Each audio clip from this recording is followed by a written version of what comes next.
नमस्कार, आप देख रहे हैं मौसम तक चैनल पर नेशनल वेदर बुलेटिन, जिसमें देश भर के मौसम की बात करूंगा। मैं हूं देवेंद्र त्रिपाठी। दोस्तों, सबसे पहले आप सभी से निवेदन करूंगा कि अगर आपके लिए मौसम अपडेट जरूरी है तो इस चैनल को कर लीजिए सब्सक्राइब और बेल आइकन पर भी करिए क्लिक, ताकि हर वीडियो का अपडेट आप तक पहुंचे। एक के बाद एक दो चक्रवाती तूफान बंगाल की खाड़ी पर बन चुके हैं। सेन्यार बना और सेन्यार भारत की तरफ न बढ़ करके मलेशिया और इंडोनेशिया के आसपास ही कमजोर हो गया, लेकिन इसका इफेक्ट अभी भी इस रीजन में बना हुआ है। आप देख सकते हैं क्लाउड पैच, ये इंडोनेशिया और मलेशिया तथा आसपास के मलक्का स्ट्रेट समेत आसपास के रीजन को बड़े पैमाने पर अभी भी प्रभावित कर रहा है, क्योंकि ये डिप्रेशन और डीप डिप्रेशन की इंटेंसिटी में बना हुआ है। दूसरी तरफ बंगाल की खाड़ी के दक्षिण पश्चिमी हिस्से पर एक पूरब है और एक पश्चिम है, तो पश्चिमी हिस्से पर भी एक सिस्टम बना हुआ था, लो प्रेशर एरिया, जो धीरे धीरे इंटेंसिफाई होते हुए डिप्रेशन बना, डीप डिप्रेशन बना, और अब इसने चक्रवाती तूफान की इंटेंसिटी पर पहुंच गया है ये तूफान, ये सिस्टम। और अब इसका तूफान बनने के बाद इसका जो नामकरण किया गया है वो दित्वा है, DITWAH, और ये नाम यमन की तरफ से दिया गया है, जो अरब सागर के तटवर्ती क्षेत्र हैं यमन, और इससे पहले वाले तूफान का नामकरण UAE की तरफ से था। ये तूफान आगे बढ़ रहा है, आगे बढ़ते हुए श्रीलंका को पार करेगा और उसके बाद धीरे धीरे पुद्दुचेरी तथा आसपास के जो उत्तरी तटीय तमिलनाडु का रीजन है और इससे सटा हुआ दक्षिणी आंध्र प्रदेश का क्षेत्र है, यहां पर 30 नवंबर को पहुंचेगा। 30 नवंबर को पहुंचने के बाद ये सिस्टम अंदर प्रवेश कर सकता है भारत के क्षेत्रों पर, और इसके भारत के क्षेत्रों पर पहुंचने के बाद तमाम राज्यों पर जो क्लाउड इंटेंसिटी है, क्लाउड इंपैक्ट है, वो बढ़ना शुरू हो जाएगा। अभी फिलहाल कोस्टल रीजन पर बहुत घने बादल तमिलनाडु, पुदुचेरी और आसपास के भागों पर है। लक्षद्वीप, केरल और आंध्र प्रदेश तथा कर्नाटक के ऊपर भी कुछ घने बादलों का पैच पहुंचना शुरू हो चुका है। धीरे धीरे बादल बढ़ेंगे और एक्टिविटी भी दक्षिण भारत में बढ़ेगी, और साथ में जब ये सिस्टम आगे बढ़ता रहेगा तो इसकी ट्रेल जो कह सकते हैं टेल है, क्लाउड टेल, वो पूरे रीजन को इस तरह से अफेक्ट करनी शुरू करेगी।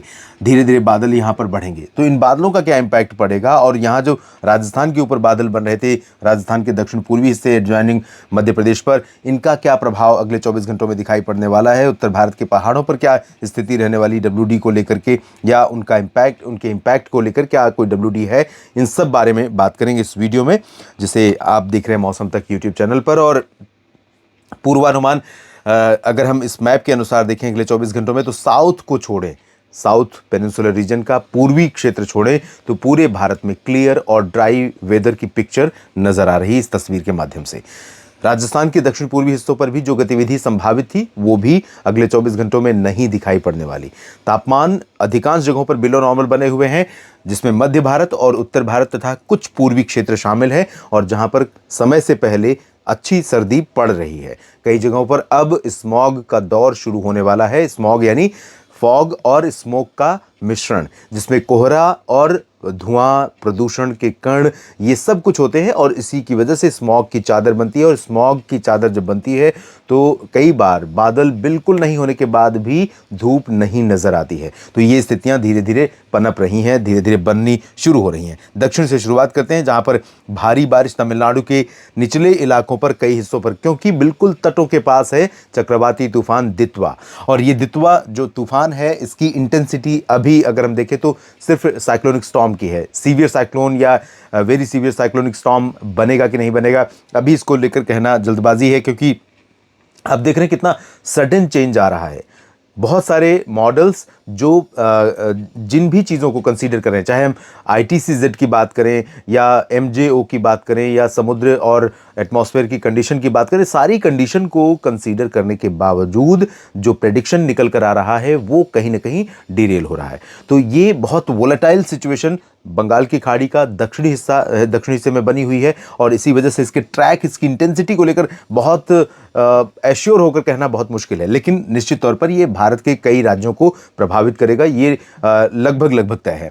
तो फिलहाल अभी इसका प्रभाव सिर्फ तमिलनाडु और केरल पर बहुत ज़्यादा है, और यहाँ पर पुदुचेरी में भी कुछ जगहों पर भारी वर्षा होने की संभावना अगले 24 घंटों में है। तटवर्ती हिस्सों में कन्याकुमारी, पंबन और मदुरई समेत आसपास के भागों पर मूसलाधार वर्षा हो सकती है। अंदरूनी क्षेत्रों पर कोयंबटूर, सेलम, वेल्लोर और साथ में चेन्नई, इन सभी भागों के साथ साथ केरल में भी कई जगहों पर बारिश होने की संभावनाएं नजर आ रही हैं। ऊपर की तरफ बढ़ेंगे तो यहाँ पर कर्नाटक में बेंगलुरु और आसपास के रीजन यानी मैसूरू, हसन, चित्रदुर्गा और बेल्लारी, रायचूर, ये जो रीजन है यहाँ पर बादलों की टेल जो है यहाँ पर बननी शुरू हो जाएगी। बादल पहुंचेंगे तो बरसात की संभावनाएं भी धीरे धीरे यहाँ पर बनने लगेंगी। अभी अनंतपुर और ये जो रायलसीमा का जो पश्चिमी हिस्सा है और साथ में उत्तरी आंतरिक कर्नाटक, साथ में कोस्टल कर्नाटक और तेलंगाना के क्षेत्र हैं, उत्तरी तटीय आंध्र प्रदेश के रीजन है, यहाँ पर अभी कोई एक्टिविटी संभावित नहीं है। लेकिन बादल आपको कल अनंतपुर और इस रीजन पर खम्मम तथा विशाखापट्टनम, कलिंगापट्टनम, बापतला सभी जगहों पर नजर आएंगे। सिर्फ बारिश दक्षिण पूर्वी क्षेत्रों पर, तटवर्ती हिस्सों में आंध्र प्रदेश पर संभावित रहेगी, आंध्र प्रदेश के क्षेत्रों में। ऊपर की तरफ मध्य भारत में ओडिशा, छत्तीसगढ़, मध्य प्रदेश, महाराष्ट्र, गुजरात और गोवा, पूरा का पूरा क्षेत्र क्लियर और ड्राई वेदर, मिली जुली हवा का प्रभाव रहेगा। कुछ हवाएं नीचे से पहुंच रही हैं अभी भी और कुछ उत्तर की हवाओं का प्रभाव बढ़ रहा है। तो रीवा, टीकमगढ़, दतिया, पन्ना, खजुराहो, सागर, छतरपुर, मैहर और साथ में ग्वालियर, गुना, शिवपुरी, श्योपुर, भिंड, मुरैना, दतिया और इधर जबलपुर, उमरिया, कट्टी, शहडोल से लेकर के सीधी, सिंगरौली समेत तमाम जगहों पर यहाँ पर तापमान में गिरावट होगी। भोपाल, उज्जैन, इंदौर, देवास और बैतूल, खंडवा, खरगोन, धार, नीमच, रतलाम, मंदसौर में भी पारा नीचे जा सकता है। छत्तीसगढ़, ओडिशा में भी तापमान थोड़ा और नीचे जाएगा। ग्रेजुअल डिक्रीज यानी क्रमशः गिरावट का ट्रेंड, रुझान तापमान में देखने को मिलने वाला है। गुजरात में भी तापमान में कुछ कमी हो सकती है, लेकिन बहुत बड़ा फेरबदल जिससे कि आप अनुभव करें, जिससे आपको कुछ बड़ा अंतर महसूस हो, ऐसा नहीं रहेगा। महाराष्ट्र में भी वही स्थिति रहेगी। मुंबई, रत्नागिरी, सिंधुदुर्ग से लेकर के नागपुर, नंदुरबार, धुले, जलगांव तक पूरे रीजन में इसी तरह की संभावना है। बिहार, झारखंड, पश्चिम बंगाल और पूर्वोत्तर भारत में भी अभी कोई ज़्यादा चेंज नहीं है, लेकिन बादल अगले 24 घंटों में जैसे मध्य भारत में तमाम जगहों पर नजर आएंगे, उसी तरह से धीरे धीरे प्रयागराज और पटना समेत आसपास के भागों पर भी हल्के हल्के बादलों की कुछ कह सकते हैं कि मूवमेंट करते हुए क्लाउड्स नजर आ सकते हैं, क्लाउड पैच नजर आ सकते हैं। बाकी कोई परिवर्तन नहीं होगा। कोहरा कई जगहों पर अब धीरे धीरे बनना शुरू होगा, जहां पर टेम्परेचर धीरे नीचे जा रहा है और एटमॉस्फेयर में नमी का प्रभाव, नमी का स्तर बढ़ रहा है। पश्चिमी उत्तर प्रदेश, राजस्थान और पंजाब, हरियाणा, दिल्ली तथा उत्तराखंड, हिमाचल, जम्मू कश्मीर, लद्दाख, गिलगित बाल्तिस्तान, मुजफ्फराबाद समेत ये पूरा का पूरा रीजन क्लियर और ड्राई वेदर वाला होगा। दिल्ली एनसीआर और आसपास के भागों पर हवा की रफ्तार बढ़ने के कारण यहाँ पर प्रदूषण के स्तर में कमी रहेगी दिल्ली और आसपास के रीजन में, लेकिन कुछ समय के लिए सुबह सुबह हवा की रफ्तार बीच में कम होगी। अर्ली मॉर्निंग क्लियर रहेगा, उसके बाद 7 बजे से 9 बजे के बीच में थोड़ा सा स्पीड, 7 से 10 के बीच में कह सकते हैं, जब स्पीड हवा की कम होगी उस दौरान पोल्यूशन और ज़्यादा घना नज़र आएगा। उसकी वजह है कि जैसे ही धूप की किरणें धरती पर पहुंचेंगी तो जो नमी है, नमी जब ऊपर उठना शुरू करेगी तो जो फॉग, हल्का कोहरा दिखना शुरू होगा, उसी में लिपट जाएगी प्रदूषण के भी कण लिपट जाएंगे और इसकी वजह से स्मॉग की चादर नजर आएगी। तो पोल्यूशन लेवल थोड़े समय के लिए राइज कर सकता है, बढ़ सकता है। बाकी बड़ा परिवर्तन अभी उत्तर भारत के मैदानी भागों के मौसम में, पहाड़ी भागों के मौसम में नहीं है। जब तूफान अंदर की तरफ प्रवेश करेगा, उसका ट्रैक किधर रहेगा उस पर निर्भर करेगा कि उत्तर भारत और पूर्वी तथा मध्य भारत के किन राज्यों पर बरसात आने वाले दिनों में हो सकती है। इस बुलेटिन में भी इतना ही। लगातार बने रहेगा मेरे साथ मौसम तक और न्यूज़ मीडिया मंच यूट्यूब चैनल और मौसम तक फेसबुक पेज पर। इस चैनल को सब्सक्राइब कर लीजिए अगर आपके लिए मौसम अपडेट ज़रूरी है तो। धन्यवाद।